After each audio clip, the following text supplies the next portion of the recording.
What if the Bears let go of a running back who was this close to making the 53-man roster, and he just went out and won MVP of a championship game? The guy was right there in the building. He was right there. And now the question every Bears fan needs to be asking is dead simple. Why aren't we bringing him back?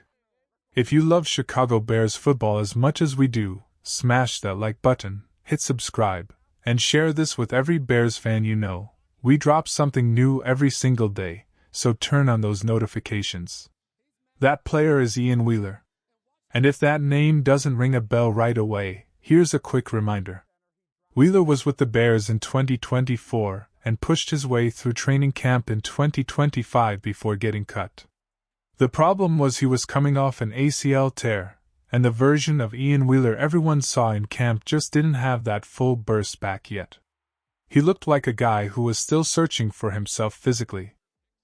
So he got released, and like so many players in that situation, he kind of disappeared into the background noise of the NFL roster shuffle. But here's where things get really interesting. Wheeler didn't just go quietly. He joined the USFL this spring, played for the Louisville Kings, and absolutely cooked. Not just played, he went out there and won the MVP award in the championship game. In that title game alone, he took 10 carries for 81 yards and punched one into the end zone. And in the playoffs overall, he rushed for nearly 200 yards with a couple of touchdowns across the 2 postseason games.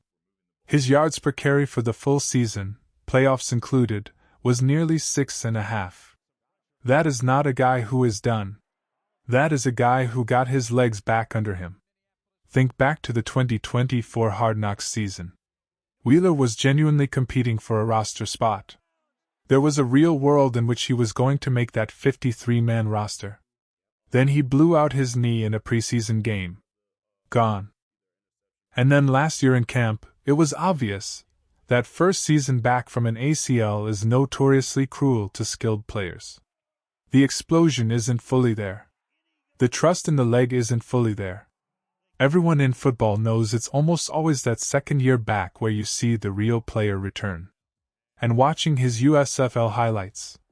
That I asked the player from 2 years ago. Turning on the jets. Planting his foot and making defenders miss in space. Running with genuine confidence. The afterburners were back. Now here's the thing, should the Bears actually go sign Ian Wheeler and bring him into training camp?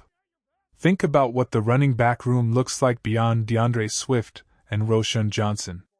Below that top 2, it gets murky fast. Roschon Johnson is a guy everybody wants to root for, but staying healthy has been an ongoing issue going into year 4.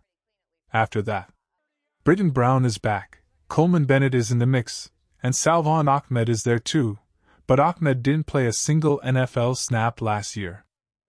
There is no clear, established RB3 on this roster. And Wheeler, who only had 85 carries across 11 games in his NFL career, is not a worn-down back. His tread is fresh. Question of the day, should the Bears sign Ian Wheeler and bring him to training camp? Drop your answer in the comments. Type S for sign or P for pass. Let's see where Bears Nation stands on this one. Now let's get into the mailbag, because you all sent in some really great questions. First one is about whether the Bears are going to be forced to outscore opponents this year given the injury situations on defense. Specifically, how are Deontay Johnson and Shaquille Leonard coming along? Well, the good news on Deontay is he was actually participating in team drills during minicamp. That's not a guy who's being held back out of caution for the long term. That's a guy on track. 6 weeks from now, he should be fully ready to go. Leonard is a different story. Ben Johnson was deliberately vague about his timetable, calling it a big summer for him. I'd call it a coin flip whether he's practicing early in training camp. The more realistic target is probably week 1, which honestly just reinforces something that has been said multiple times. This team needs to add another edge rusher, period. Because your top 2 backup pass rushers, Leonard and Chukwuebuka Godric, are both coming back from injuries. You need depth at that position regardless of how Leonard's recovery plays out. Next question, out of all the available pass rushers still on the market, who would be the ideal fit for Chicago. Honestly, the top tier right now is pretty tight. Cam Jordan, Jadeveon Clowney, Von Miller, Joey Bosa, these guys are all in a similar range. If the Bears add any one of them, that should be considered a win. But if forced to rank them, Cam Jordan probably sits at the top right now. Here's why. He is still a legitimate run defender, and stopping the run has been a very real area of concern for this defense. He also has built-in familiarity with the scheme through Dennis Allen, and veteran leadership matters when you're trying to build a winning culture. Bosa probably has the highest ceiling as a pure pass rusher, but his injury history is well documented. Von Miller is more of a situational edge weapon at this point in his career. Clowney is fascinating because he just figures out whatever scheme you put him in. He's almost system-proof. Any of them would be an upgrade. Cam Jordan feels like the best overall fit right now. One more from the mailbag. Could a team like the Bears use the USFL as a talent pipeline, the way some baseball clubs use the minor leagues? It's a fair analogy even if it's not a perfect one. We're starting to see NFL teams pay more attention to the USFL and UFL. A few players have already worked out for teams. The Bears themselves have done it with Tony Fields. Every year it seems like 2 or 3 USFL guys stick on NFL rosters. The rest might sign but ultimately get cut. Still, if you're a team that does its homework, there are hidden gems in that league.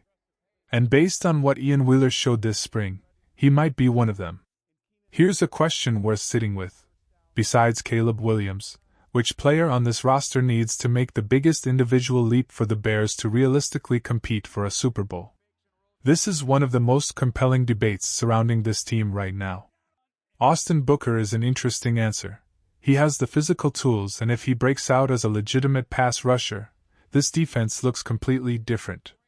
Montez Sweat is excellent, but going from his current production to elite All-Pro numbers would be a massive jump. Javon Wims is another name. Year 4, physically gifted, the kind of player who you always feel is right on the edge of putting it all together.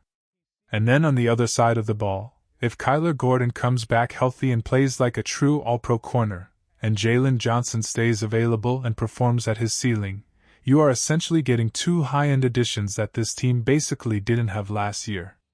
The wild cards are real on this roster. But at the end of the day, it always comes back to Caleb. When the quarterback ascends, everything else becomes easier to talk about. That is going to wrap it up for today. The Ian Wheeler conversation alone should generate some great debate. Drop that S for sign or P for pass in the comments. And while you're down there, tell us, did you actually watch any USFL games this spring? Type Y for yes or N for no. More Bears content is coming tomorrow. Subscribe if you haven't already and bear down.